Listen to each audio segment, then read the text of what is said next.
Hello, and welcome to the Beacon Group's noon step meeting of Alcoholics Anonymous.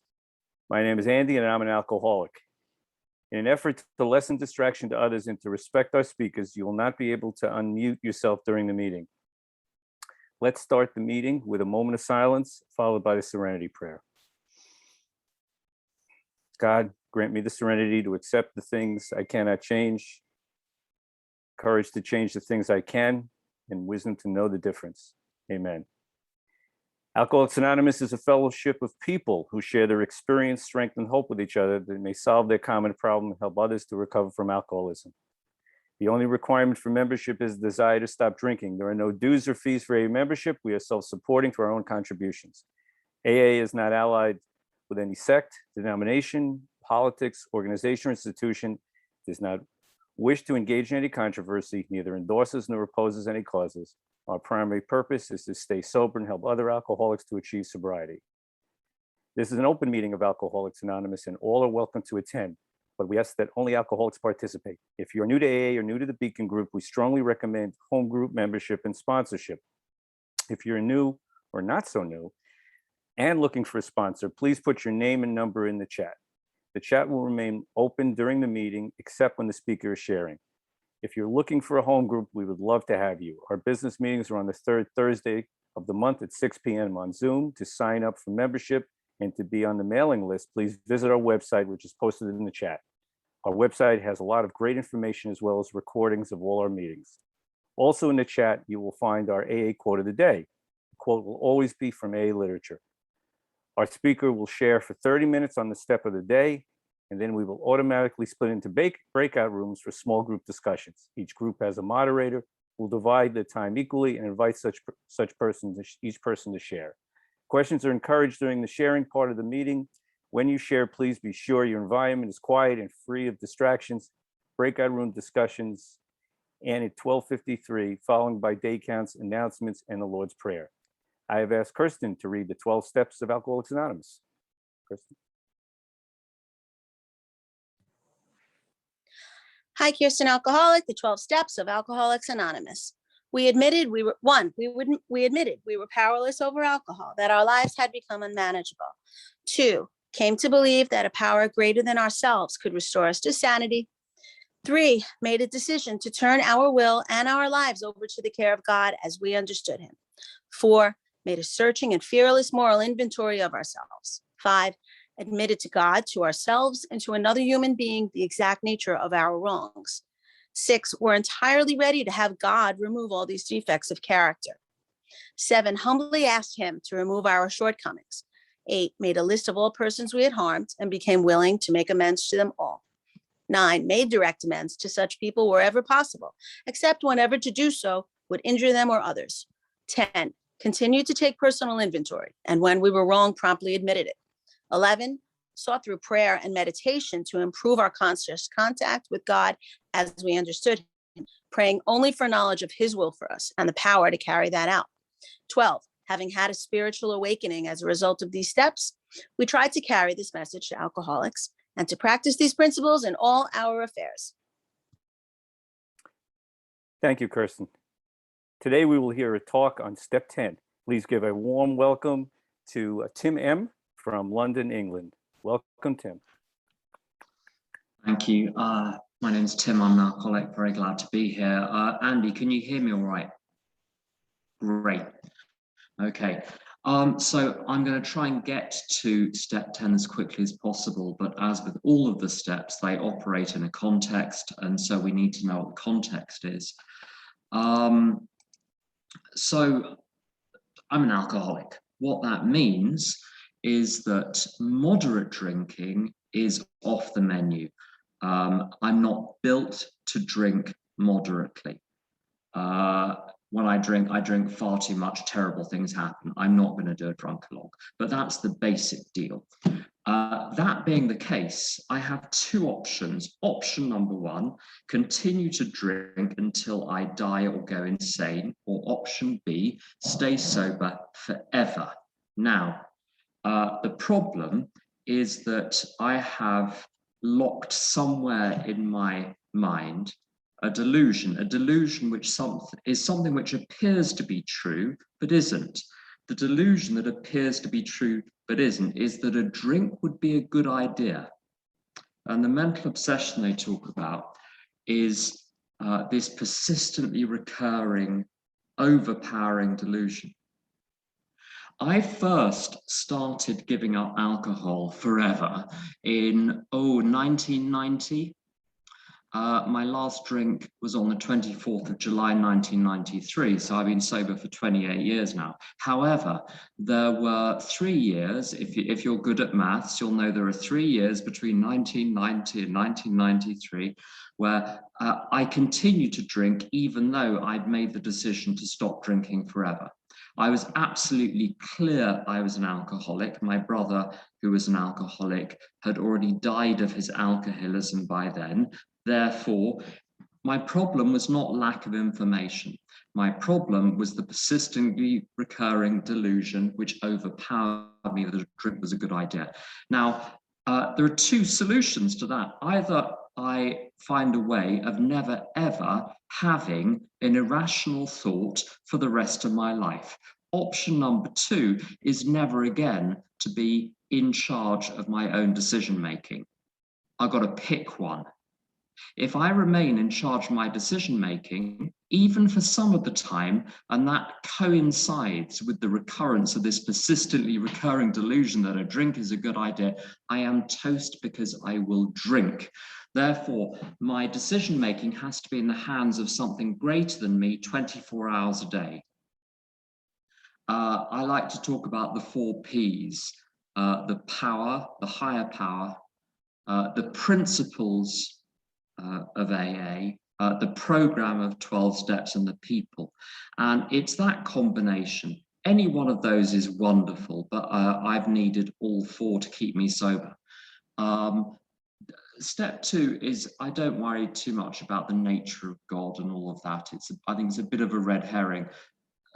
What step 2 meant for me then and means for me now is very simple and very clear. It works for Sally and Bob and Charlie and Sue, so it will work for me. There we go. What's it? The power, the principles, the program, and the people. And when my life is placed in the hands of those, that my decision making is guided by those, I'm fine, because I'm not in charge anymore. I get to take the initiative in my life, but I'm not the highest authority. It's like with court systems, the lower courts have a certain amount of authority, that everything is always subject to appeal to higher authorities. And that's what my life is like now. It wouldn't occur to me to make a large, major decision in my life without running it past the principles of the program, without running it past other people in AA, without running it past my higher power. It wouldn't occur to me to do that because I think this is largely about training. A lot of training, whether it's in the military, my father was military, or in classical music, which is an area I know more about. A lot of the training is to ensure that my action is automatic when push comes to shove and I'm under stress. And I think that's where AA has been absolutely brilliant. It's trained me over the years to respond to difficulty or challenge, or as the big book would have it, vicissitude, by turning to the program and not to my own mind. Step 3 is the commitment to get on with the program. Once I've taken step 3, you see, life, if I've really taken it, life gets super easy. It means what I think doesn't really matter. What I feel, what I believe, doesn't really matter. My job is simply to take the actions, and then my mind catches up, my emotions catch up. Steps 4 through 9, a few basic lessons. There's a lot of writing in step 4, there's some writing in step 8, but I think one can miss the main lessons. The main lessons of step 4 are that I needed to forgive everyone for everything by withdrawing all of my moralizing judgments. I get to retain my discernment of what is going on, but it gets to be stripped of the moralizing. And in stripping it of the moralizing and stripping it of my judgment, I can be at peace with whatever is going on. If I'm upset, it is my fault. Nothing outside of me has ever made me feel anything. The only reason I've ever felt anything in response to an external stimulus is because it's gone through my little mental processing unit. My rat lizard brain has decided that something is a problem and gone in on the attack. Nothing. Now, it didn't feel like I was responsible for how I felt because I was unaware of my programming. It felt like life was, as Bob B says, life was being shot at me at point blank range. What the program has done is added a layer of awareness between me and the events around me. So I can watch the programming produce the same output if it's activated that it always did, but I can, it's just like that, you know, in the Matrix where he can raise his hand and stop the bullets. The bullets are in my mind. The bullets are not out there. The event out there is an opportunity for my programming to get activated and tell me there's a bullet being fired at me. That was the big lesson of step 4. If that hasn't been the big lesson of step 4 for you, ask around.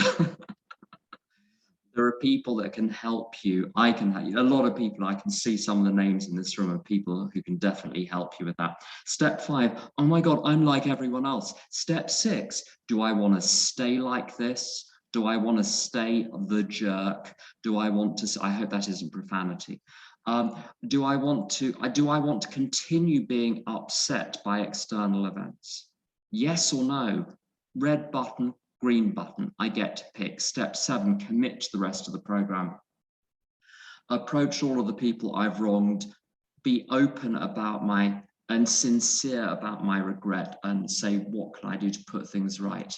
I don't need to, as Mary Oliver would put it, crawl on my knees 100 miles through the desert repenting in steps 8 to 9.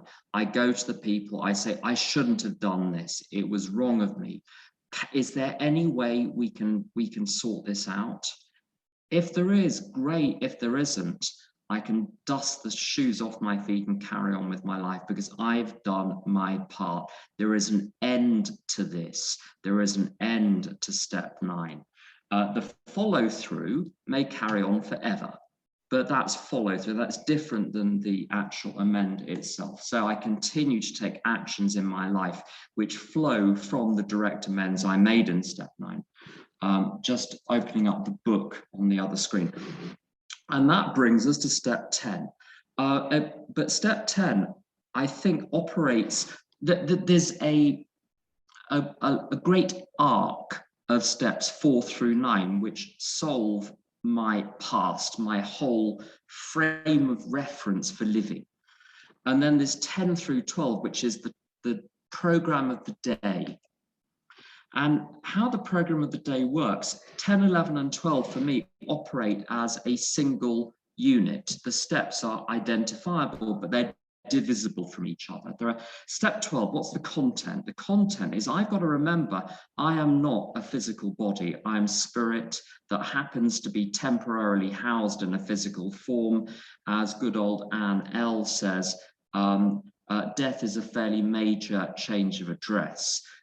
That's what entering the realm of the spirit, which it talks about on page 84, to me means. It's recognizing I'm not my body, I'm not my past, I'm not my external circumstances, I'm not my background, I'm not my socioeconomic group, I'm not my race, I'm not any of those things. Those are roles that I play, those are things which are part of the story, but they are not who I am. If I think those things are who I am, I'm vulnerable again to attack. Those are the roles that I get to play. But the content of my life is to be of service to the higher power by being of service to other people. And I think that this practicing these principles in all my affairs, and this is going to be relevant to why step 10, what role step 10 plays. I need to do 3 things. I need to keep the show on the road. There are a number of things I need to do on a daily basis and on other cycles to keep myself functioning as I should.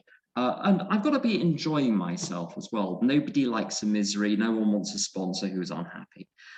So in order to be useful within AA and useful in the outside world, I've got to be fit and well in every sense, and I've got to be enjoying myself. But the meat and potatoes of my life is contributing constructively to the world around me. And the great thing about having one higher power, not a gazillion, is that there's only one person to please, and that is the higher power. So I don't care whether I'm useful in AA or outside AA. I get to ask God first thing every morning, what do you want me to do today? And then simply get on with it. Ask God what to do, get on with it. At the end of the day, do a little review and then start again the next day. Now, the role of step 10, that's the context, that's the box in which I place step 10. We've got a difficulty, as with many of the steps, in that there are the steps on the wall scroll on page 59 of the big book also, which are a sort of summary. It talks in the preface to the 3rd edition, the steps which summarize our program. They're an aid memoir, they're a summary, but they don't convey the full content of each step. So the words on page 59, we continue to take personal inventory, and when we're wrong, promptly admitted it, gives you a clue about what step 10, but is inadequate as a set of instructions. As a friend of mine says, if you work the steps off the wall, you'll have an off-the-wall program. And the reason this is particularly pertinent with step 10 is when I got to Alcoholics Anonymous, people used to talk about doing a step 10. Oh, last night I got home and I did my step 10. And what they meant was they did a written inventory in the style of step 4 at the end of the day. Now, whatever you do, if it's working for you, don't let me disturb it.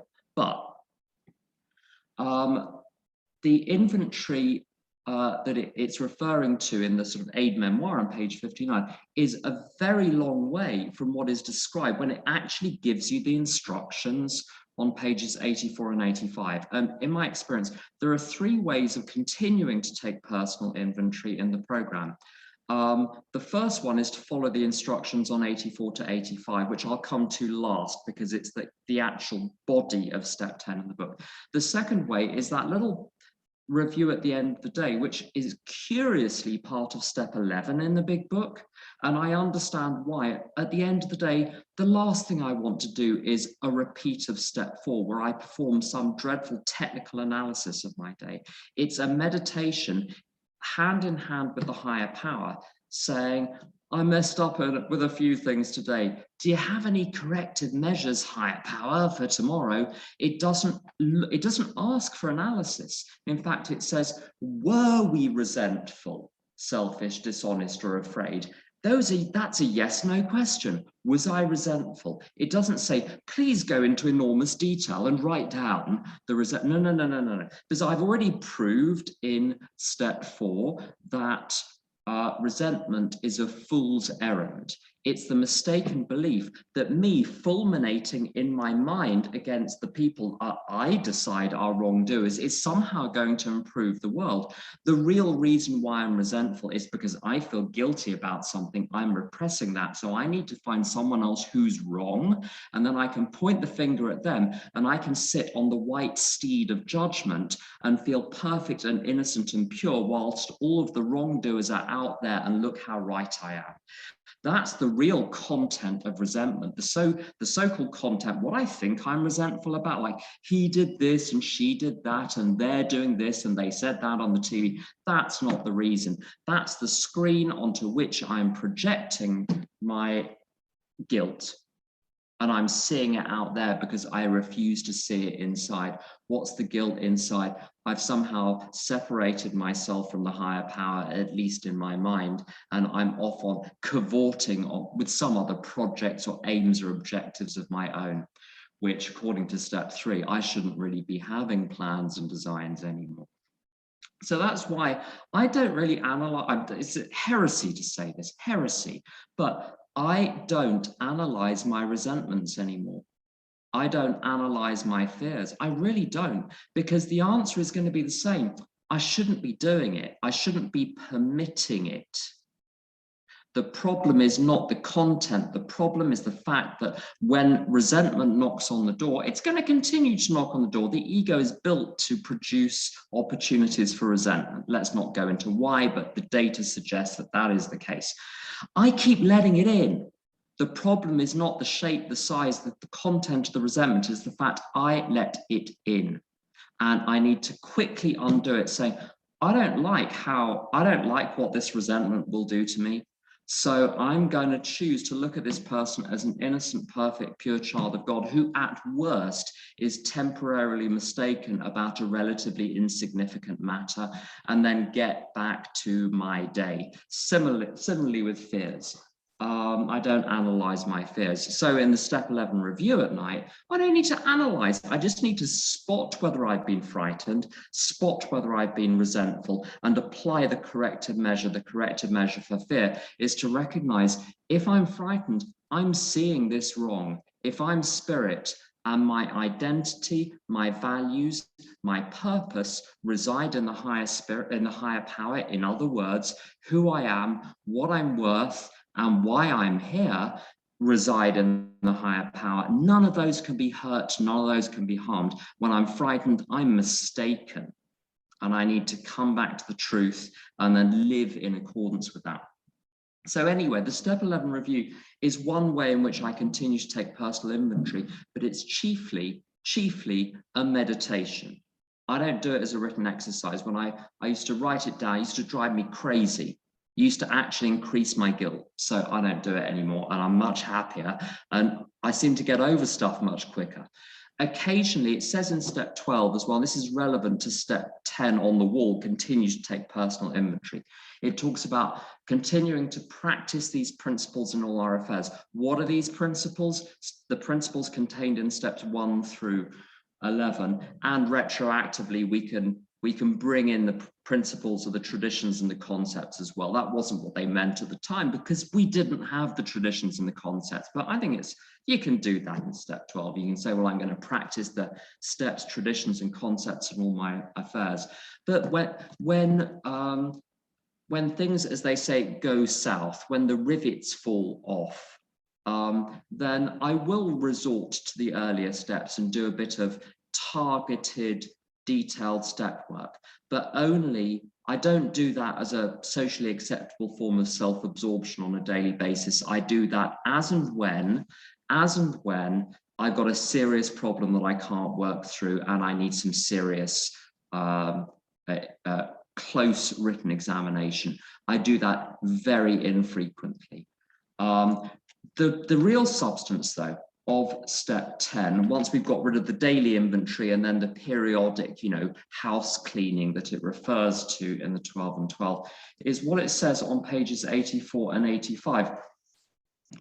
And I liken step 10 on page 84 to being like adjusting the steering wheel of the car as I'm driving along. When you're driving along, you don't want to worry about what's going on under the bonnet. You want to adjust the steering wheel and stay on track. So my job during the day is to do whatever the higher power has asked me to do during the day, to work, to look after my other half, to look after my mother, to look after the home, to return sponsee phone calls, to do whatever, just one thing after another. My job is to do that and be present for that. Now, when I continue to watch, it says, what does it say? We continue to watch for selfishness, dishonesty, resentment, and fear. So I've got one little eye just watching what is going on in my mind. Which is, it's less that I'm even watching, it's more that I'm now primed to notice an alarm going off. The alarm going off is me not being at peace. Very simple. If I'm not at peace, there is something going wrong. I'm either resenting someone or something, or I'm frightened, or I'm selfish, or I'm dishonest. Those are the four things that gives me as the options. When I'm resentful, it's because I have the belief that someone or something shouldn't be doing what they're doing. Fear that something in the future shouldn't be doing what it's doing, or they shouldn't be doing what they're doing. Resentment and fear are really the same thing, but the time frame is different. It's the notion that I can only be okay if a certain thing follows my blueprint. We've already realized that we're wrong in resenting or being frightened. So it's safe to simply quietly come gently and persistently, a couple of great adverbs there, gently and persistently come back to the moment, come back to the moment, come back to the moment. If I analyze, I actually amplify it. So I don't analyze, I come back to the moment again and again and again. If like an hour later I'm going nuts, I might stop and briefly examine what's going on or call someone. Selfishness. The 6 things I look for under selfishness are plan, scheme, plot. I think of those as one thing really. It's like one verb, planning, scheming, plotting. Or fix, change, control. It's when I'm figuring out what I can change in the world to make me more comfortable. And then dishonesty, sharp dealing or manipulation are the 2 ways those arise most readily in my life. But as it says, when these crop up, we ask God at once to remove them. So no messing around. We discuss them with someone immediately. That's if necessary. I find it infrequently necessary these days. When I was new, it was frequently necessary.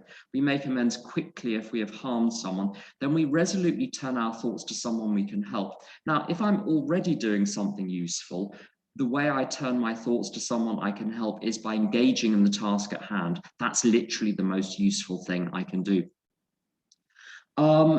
Says on 85, it is easy to let up on the spiritual program of action and rest on our laurels.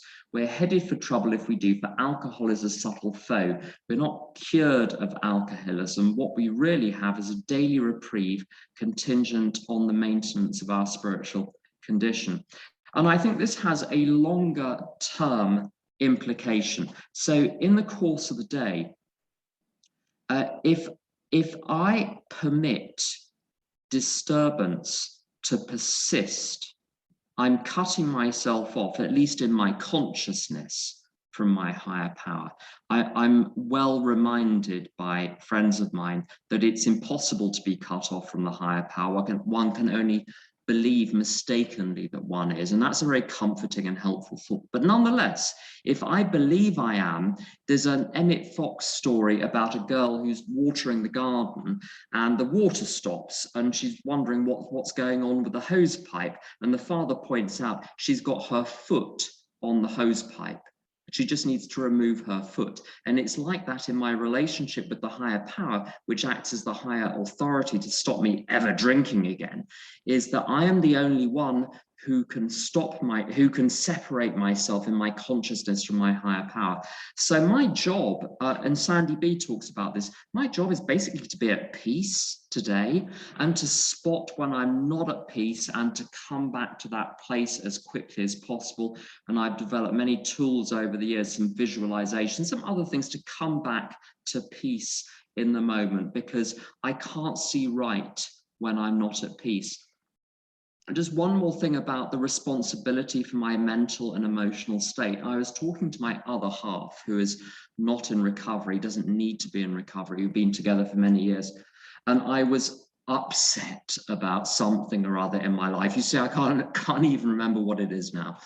And I said, why does this situation get to me so much? And he said, because you let it.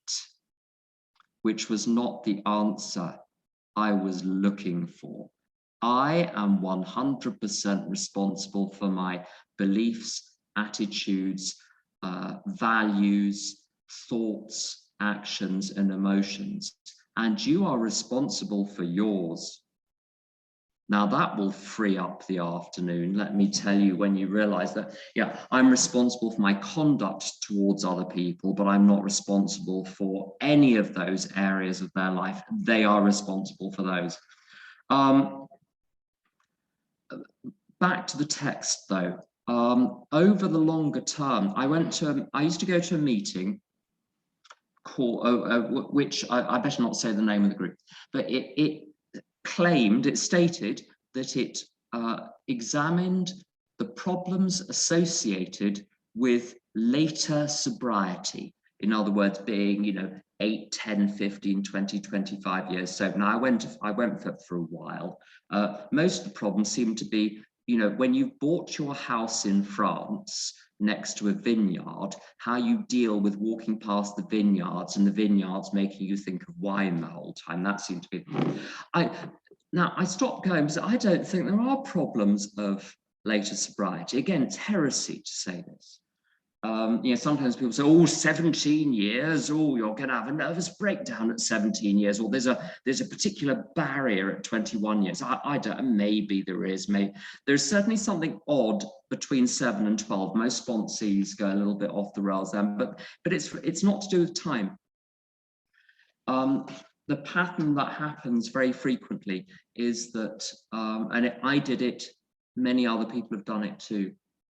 AA is very nice, but now AA has restored me to sanity, and now I've got far fewer character defects because the program has worked so well. So look how much more effective and efficient and harmonious I am in the workplace.